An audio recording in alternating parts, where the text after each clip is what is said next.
അപ്പം ഞാൻ പഠിച്ചത് കുറേ കാര്യങ്ങളെന്ന് വെച്ചാൽ ക്ഷമ തന്നെയാണ്. എല്ലായ്പ്പോഴും ഒരു കലാകാരന് ഏറ്റവും കൂടുതൽ വേണ്ട ക്ഷമയാണ്.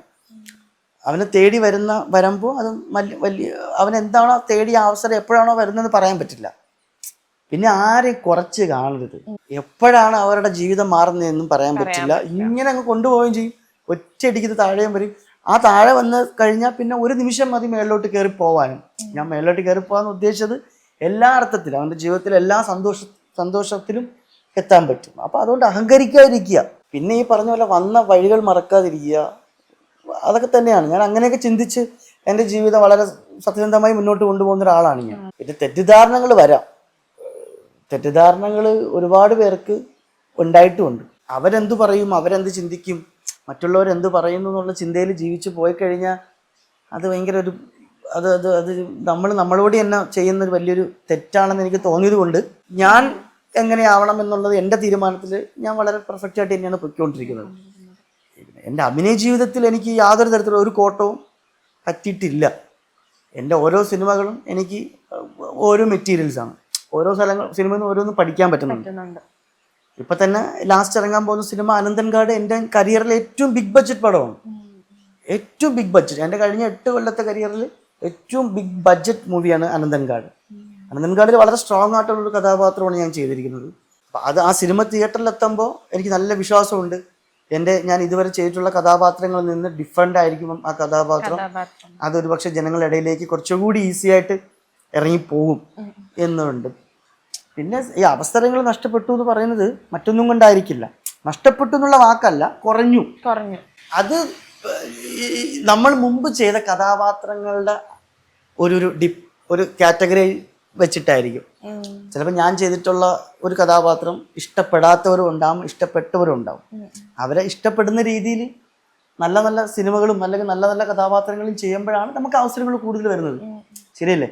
ഈ ഇന്റർവ്യൂ നല്ല രീതിക്ക് വിജയിച്ചാലല്ലേ ചാനൽ റീച്ച് കിട്ടുള്ളൂ. എന്നാലല്ലേ അടുത്ത ഇന്റർവ്യൂ ആളെ വിളിക്കുമ്പോൾ വരുള്ളൂ എന്ന് പറയുന്ന പോലെ തന്നെയാണ്. അങ്ങനെ തന്നെയാണ്, അല്ലാതെ ഒന്നും അല്ല.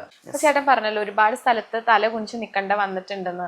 ലൈക്ക് അത്തരത്തിലൊരു സിറ്റുവേഷനിൽ ഏറ്റവും കൂടുതൽ ചേട്ടനെ സങ്കടപ്പെടുത്തിയിട്ടുള്ളൊരു അനുഭവം എന്താണ്? അത് ഓർമ്മയിൽ വരാനായിട്ടുള്ളതല്ല.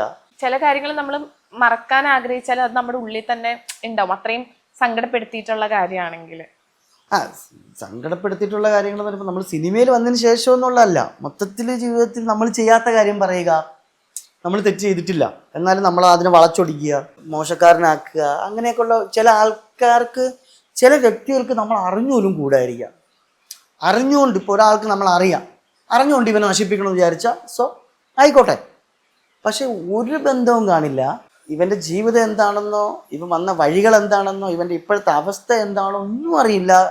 അറിഞ്ഞുകൂടാത്ത ഒരാൾ ഒരു കാര്യം കൂടാതെ എവിടെയെങ്കിലും ഇരുന്നിട്ട് അവൻ്റെ ഒരു താല്പര്യത്തിന് വേണ്ടി അല്ലെങ്കിൽ അവൻ്റെ ഒരു മനസ്സുഖത്തിന് വേണ്ടിയിട്ട് ഒരാളെക്കുറിച്ച് മോശം പറയുക എന്ന് പറയുന്നൊരു സമ്പ്രദായത്തിനോട് അവിടെ മാത്രമാണ് അതിന് മാത്രമാണ് എനിക്ക് താല്പര്യമില്ലാത്തൊരു ഏരിയ. പിന്നെ തലകുനിക്കേണ്ടി വന്നിട്ടുണ്ടെന്ന് പറയുന്നത് അതിപ്പോഴൊന്നും അല്ല, സിനിമയിലെത്തി നിൽക്കുന്ന സമയത്തൊന്നും അല്ല. അതിന് മുമ്പൊക്കെ പല സഭകളിലും നമ്മൾ ഇപ്പോൾ ഒരു കല്യാണം കുടുംബത്തോടു കൂടി ഒരു കല്യാണത്തിന് പോകുമ്പോഴോ അല്ലെങ്കിൽ ഒരു പൊതുവായിട്ടുള്ള പരിപാടിക്ക് പോകുമ്പോഴോ നമുക്ക് ജോലിയൊന്നുമില്ലല്ലോ, ഒരു വരുമാനമില്ലല്ലോ.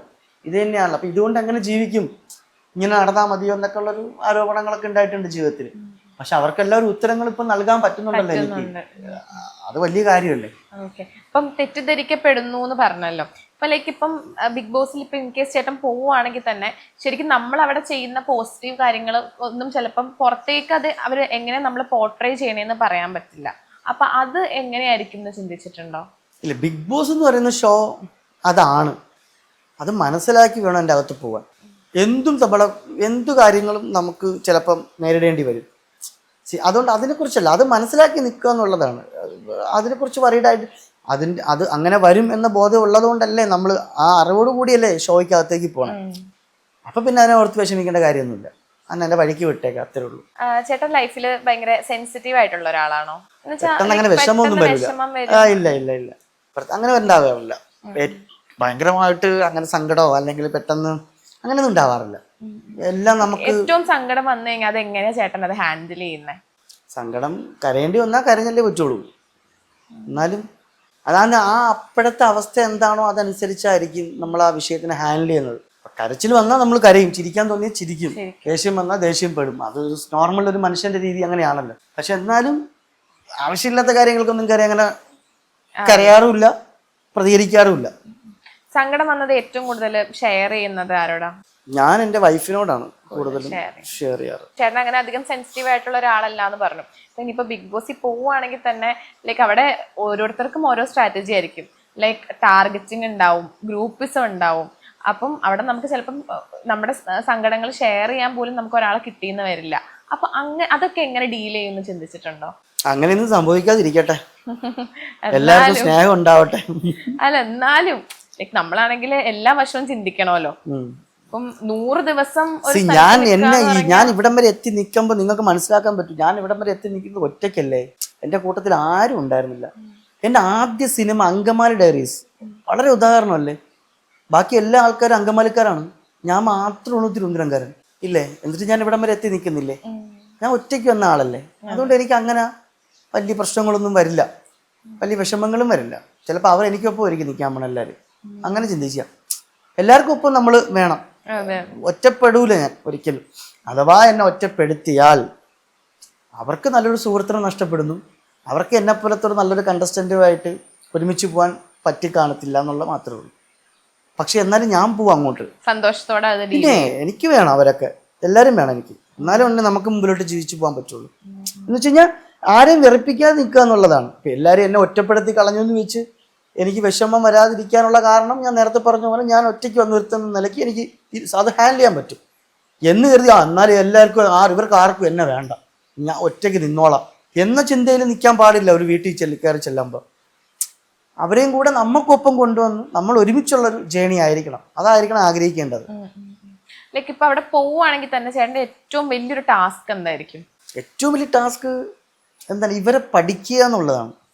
ഈ ബാക്കി കണ്ടസ്റ്റൻസ് ഉണ്ടല്ലോ, ഈ വരുന്ന ഓരോരുത്തരുടെ ഭയങ്കര ഹോപ്പിലാണ് വരുന്നത്. അവരവരുടെ കരിയറുകൾ ശരിയല്ലേ.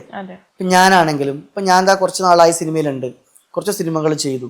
ഇനിയും എനിക്ക് ഒരുപാട് ഉയർച്ചകളിലേക്ക് എനിക്ക് പോകണം, ഒരുപാട് നേട്ടങ്ങൾ എനിക്ക് നേടണം, ഒരുപാട് കാര്യങ്ങൾ എനിക്ക് ഇനിയും ചെയ്യാൻ ഒത്തിരി ഉണ്ട്. അതാണ് എൻ്റെ ഒരു മനസ്സിൽ. എൻ്റെ മക്കൾ, എൻ്റെ വൈഫിനെ എൻ്റെ കുടുംബം എനിക്ക് പച്ച പിടിപ്പിക്കണം, എൻ്റെ കുടുംബത്തിന് ഒരു മാന്യമായൊരു അടിത്തറ ഉണ്ടാക്കണം. അപ്പം അതുകൊണ്ട് ഞാൻ എൻ്റെ ഒരു ഹോപ്പ് വെച്ച് പോവും. എല്ലാവരും അവരെല്ലാവരും അവരവരുടേതായ ഹോപ്പുകളും കൊണ്ടാണ് വരുന്നത്. അപ്പം ഇവരെല്ലാവരെയും നമ്മൾ പഠിക്കുക എന്നുള്ളതാണ്. ഇവരുടെ ഇമോഷൻസ് എന്താണ്, ഇവരുടെ അനുഭവങ്ങൾ എന്താണ്, അല്ലെങ്കിൽ ഇവരെങ്ങനെയാണെന്നുള്ളത് ഒരു പഠനം നടത്തുക, പഠിക്കുക എന്നുള്ളതാണ് മെയിനായിട്ടുള്ള കാര്യം. അത് വലിയ ടാസ്ക് തന്നെയാണ്.